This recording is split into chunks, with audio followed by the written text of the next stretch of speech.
सकलिया में जाति समीकरण का कोई नाम ही नहीं रह गया। यहाँ जाति समीकरण से हट करके आपको वोट मिले जा रहा है। किस जाति की बात करेंगे आप, और किस जाति का वोट भाजपा को नहीं मिला है, सुरमोद तिवारी को नहीं मिला है, ये कहा नहीं जा सकता। आने वाला दिन, आने वाला समय और 10 तारीख का परिणाम आपको बताएगा कि जाति समीकरण को ध्वस्त करते हुए लोगों ने भारतीय जनता पार्टी और कमल के फूल पर वोट देने के लिए जो है हमको आशीर्वाद देने के लिए सभी लोग आगे आ रहे हैं। यहाँ के विधायक 3 बार विधायक रहे, नकारा साबित हुए।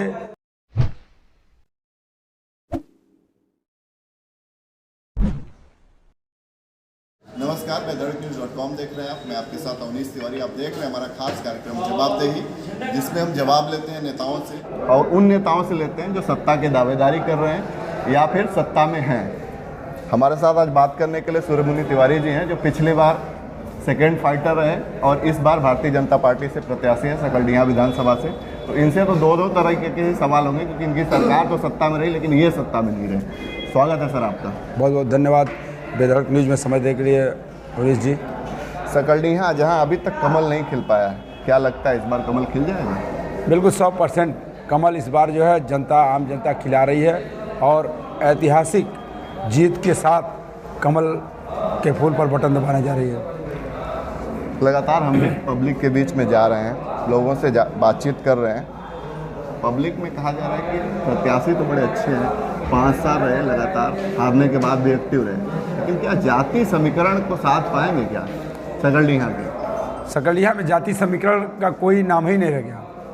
यहाँ जाति समीकरण से हट करके आपको वोट मिले जा रहा है। किस जाति की बात करेंगे आप, और किस जाति का वोट भाजपा को नहीं मिला है, सुरमोद तिवारी को नहीं मिला है, ये कहा नहीं जा सकता। आने वाला दिन, आने वाला समय और 10 तारीख का परिणाम आपको बताएगा कि जाति समीकरण को ध्वस्त करते हुए लोगों ने भारतीय जनता पार्टी और कमल के फूल पर वोट देने के लिए जो है हमको आशीर्वाद देने के लिए सभी लोग आगे आ रहे हैं। चंदौली की गिनती वैसे पिछड़े जिलों में होती है, लेकिन सकलडीहा की अगर बात करें तो कल हम जैसे चैनिया तरफ से आ रहे थे, भोपाली वाले रास्ते से, रोड इतनी ख़राब है कि कमर दर्द हो जाए। आप भी प्रचार करने जाते होंगे, गाड़ी से जा रहे होंगे, पैदल भी जाते हैं, इतना धूल और रोड, क्या लगता है कहाँ कमी रह गई और यहाँ के विधायक ने क्यों नहीं कराया सब? यहाँ के विधायक 3 बार विधायक रहे, नकारा साबित हुए।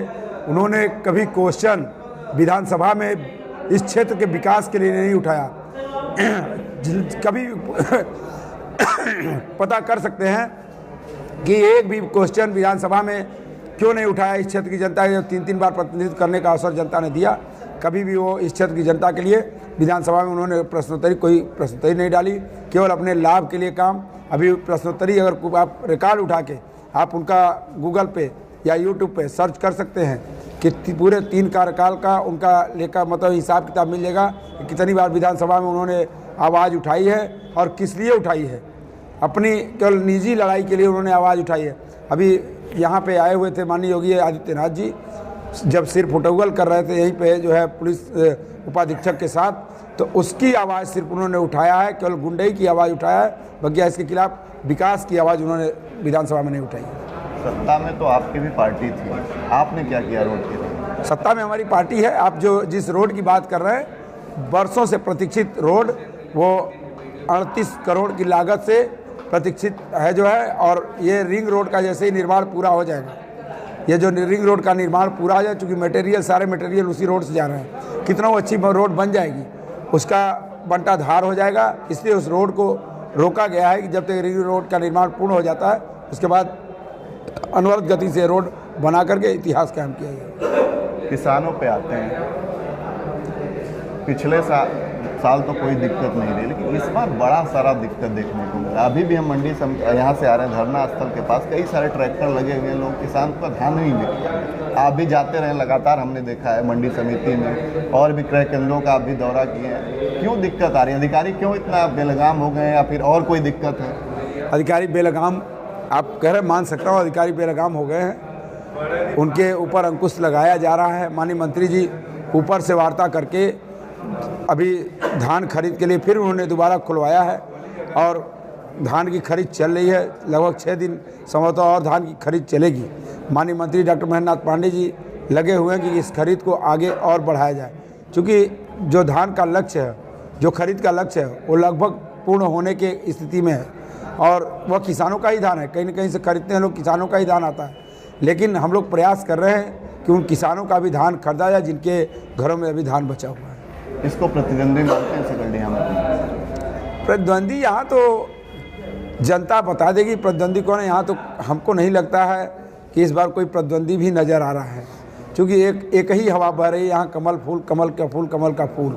यहाँ कोई प्रतिद्वंदी नहीं है, और कोई अपने को प्रतिद्वंदी मानता है तो मानता रहे, यहाँ कोई हमारा प्रतिद्वंदी नहीं है। लास्ट टाइम राजभर आपके साथ थे, अभी अलग है, क्या लगता है कितना वोट आपका ले जाएंगे, आप उनका ले आएंगे?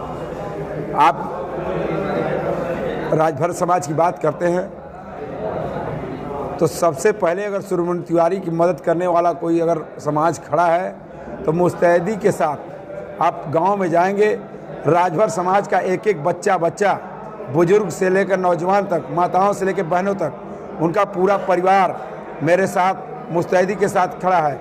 1-2% की बात नहीं कर सकता, 1-2% हर जगह टूटन होती है, वो अपवाद के रूप में कहीं हो सकते हैं, लेकिन पूरी निष्ठा के साथ भारतीय जनता पार्टी के साथ, माननीय हरि राजभर जी के साथ, सुरमन तिवारी के साथ, नरेंद्र मोदी के साथ राजभर समाज खड़ा है। सकलडीहा ब्राह्मण बाहुल्य इलाका है, मीडिया में बहुत सारे राम परशुराम संबंधित खबरें भी चली, टिकट कटने को लेके, उन सारी चीज़ों को लेके। इसके इतर भी बसपा प्रत्याशी भी ब्राह्मण है, कितना डेंट दे रहे हैं आप? यहाँ जाति की बात मैंने कह दिया कि यहाँ जाति समीकरण ध्वस्त होता नजर आ रहा है। यहाँ लोग सरकार, चूँकि जो प्रत्याशी है वो सरकार में नहीं आएंगे, तो लोग जो सरकार में आना चाह रहा है उसकी तरफ लोग निगाह जमाए हुए हैं कि सुरमन तिवारी सत्ता की चाबी आम जनता के पास है। आम जनता सभी जाति धर्म की होती है, और उनको ये मान लीजिए कि चाह रहे लोग कि सुरमन तिवारी जीते और इस क्षेत्र का प्रतिनिधित्व करें। भारतीय जनता पार्टी की सरकार बनने जा रही है। मतलब आपके कहने का मतलब ये है कि आपको उसका भी वेटेज मिल रहा है कि अगर सरकार उत्तर प्रदेश में बीजेपी की बनेगी, जैसा आप कह रहे हैं, तो उसका भी वेटेज आपको मिल रहा है, इसलिए जनता आपको चाह रही है? बिल्कुल बिल्कुल, जनता मेरे को चाह रही है, सरकार भी बनने जा रही है और जीतूंगा भी मैं, विधायक भी बनूंगा। संकल्प पत्र तो है बीजेपी का, जो भी काम है उसके इतर आप क्या सकलडीहा के लिए कुछ अलग करने वाले हैं? उसके इतर मैं आज सकलडीहा के जनता के प्रति आपकी भी जवाबदेही बनेगी अगर आप जीतते हैं। मैं विधायक, जनता हमको अपना नेता मानती है। सच में जीतने के बाद सर्वप्रथम युवाओं को रोजगार मैं देने के साथ साथ यहाँ इस क्षेत्र में कल कारखाने, मिल, फैक्ट्री वगैरह की स्थापना जरूर कराऊंगा। ब्लूप्रिंट तैयार किया है, किस तरीके के कारखाने होंगे? हाँ, हमको ब्लूप्रिंट हम लोग का तैयार है कि हमको अधिक से अधिक कम से कम ऐसी फैक्ट्रियाँ हम खोलें जिसमें कम से कम 10,000 लोगों को रोजगार दें। इस तरह का काम हम लोग करने वाले कि अपने क्षेत्र में 10,000 लोगों को एक मुफ्त रोजगार है। कुछ बनाया होगा ना, किस तरीके की फैक्ट्री? वो सब है, वो सब प्लान बना हुआ है, उसके बारे में चर्चा हो जाएगी। अच्छा, इसके साथ साथ सड़कों की तो बात हो ही गई, और भी नहरों और इन सारी चीज़ों का कुछ प्लान है आपका? नहरों के पक्कीकरण कराने का वह कार्य हमारे यहाँ है, और उनको पक्कीकरण करवाने का प्रयास कर रहा हूँ कि उनको हम लोग पूर्ण करवाएंगे। जो क्षमता वृद्धि है उसको जो की गई है कैनाल की, क्योंकि हमारी जो डैमेज नहरें हैं उनके जो हमारे पंप हैं, पंप रेनोवेट हो गए, नए हो गए, लेकिन उसमें जो डिलीवरी होती है वो लगभग 18 की है, तो वो संभाल नहीं पाती है, और इस वजह से आपको जो है वो नहरों का जो है पक्कीकरण कराने का, लाइनिंग का काम हम लोग करवाएंगे। जनता के बीच में जा रहे हैं, किस तरीके का भरोसा मिल रहा है? 100% भरोसा मिला है। इस बार जनता हमको विधायक बनाने जा रही है, क्योंकि मैं जनता का नेता हूं और जनता हमारे साथ खड़ी है। चलिए, थे सूर्यमुनि तिवारी जी, जिन्होंने बड़ी बेबाकी से अपनी बात रखी और कह रहे हैं कि जाति समीकरण जो है सकलडीहा में ध्वस्त हो चुका है और जनता इनको विधायक बनाएगी। वो तो देखना 10 तारीख को होगा क्या हो रहा है। चलिए, बहुत बहुत शुभकामनाएं। बहुत बहुत धन्यवाद।